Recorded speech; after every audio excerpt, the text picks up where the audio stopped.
ప్రధాని Amit Shah and RSS chief Mohan Bhagat కూడా వచ్చి దాని మీద నేను వివరణ సార్ ఇవ్వాల్సి వస్తుంది. ఇలా నరేంద్ర మోడీ గారు క్లియర్గా చెప్పారు. ఆ ఆర్ఎస్ఎస్ తీసుకొచ్చారు మధ్యలో. ఆర్ఎస్ఎస్ వారు క్లారిటీ ఇవ్వని మళ్ళీ మూసుకొని కూర్చున్నారు. నరేంద్ర మోడీ గారు తీసుకొచ్చారు. నరేంద్ర మోడీ గారు నేను బతుకున్న రోజులు ఇది జరగదని చెప్పి అన్నారు. నేను ఇలా ఆర్టీవీ వేదికగా చెప్తున్నాను సార్. నేను ప్రమాణం చేస్తున్నా.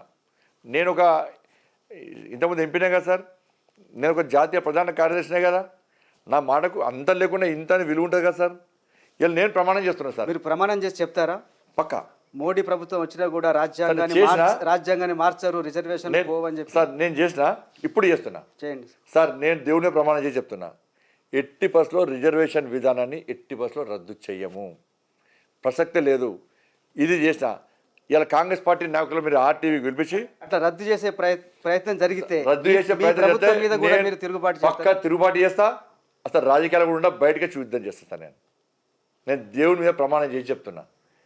సో ఇలా కాంగ్రెస్ పార్టీ మీరు ఆర్టీవీ ఛానల్ పిలవాలి. మీరు ఆర్టీవీ ఛానల్ పిలిచి ఇదే రేవంత్ రెడ్డి గారిని పిలవాలి. మతపరమైన రిజర్వేషన్లు మేము రాజ్యాంగానికి విరుద్ధమైనటువంటి కోర్టు కొట్టేసినటువంటి కోర్టు వ్యతిరేకించినటువంటి మతపరమైన రిజర్వేషన్లు మేము ఇవ్వము.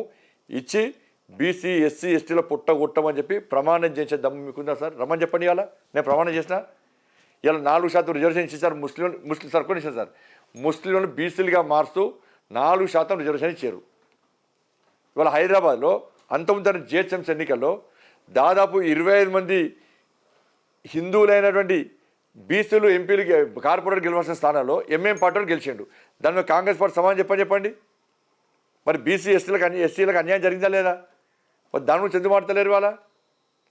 నేను ఇక్కడ కాదు సార్, బహిరంగ సభలు ప్రమాణం చేసిన. నిన్న బహిరంగ సభలు ప్రమాణం చేసిన.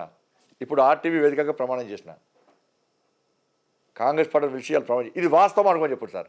ఇది పక్క పెట్టండి. ఇవాళ మీరు చేసే ఆరోపణలు వాస్తవమా, మీరు క్రియేట్ చేసినరా రచ్చి ప్రమాణం చేయమని చెప్పండి. చేస్తారా వాళ్ళు? అన్ని 6 గ్యారెంటీలు సార్. నేను ఇప్పుడు చెప్తున్నా కదా, మాకు 6 గ్యారెంటీల మీద క్లారిటీ రావాలి.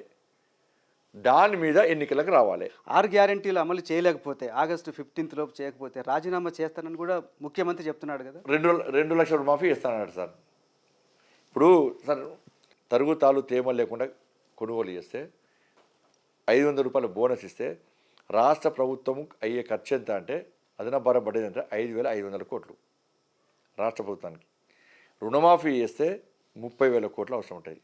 నీకు 5,500 రూపాయలు 5,500 కోట్ల రూపాయల మీద లేనప్పుడు 30,000 కోట్ల రూపాయలు ఎక్కడి నుంచి వస్తుంది సార్?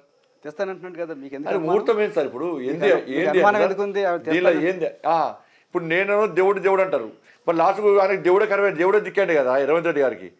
భద్రాచలం పోతున్నాడు, భద్రాచలం పోతున్నాడు, రాముడు అంటున్నాడు, రాముని ఒట్టంటున్నాడు.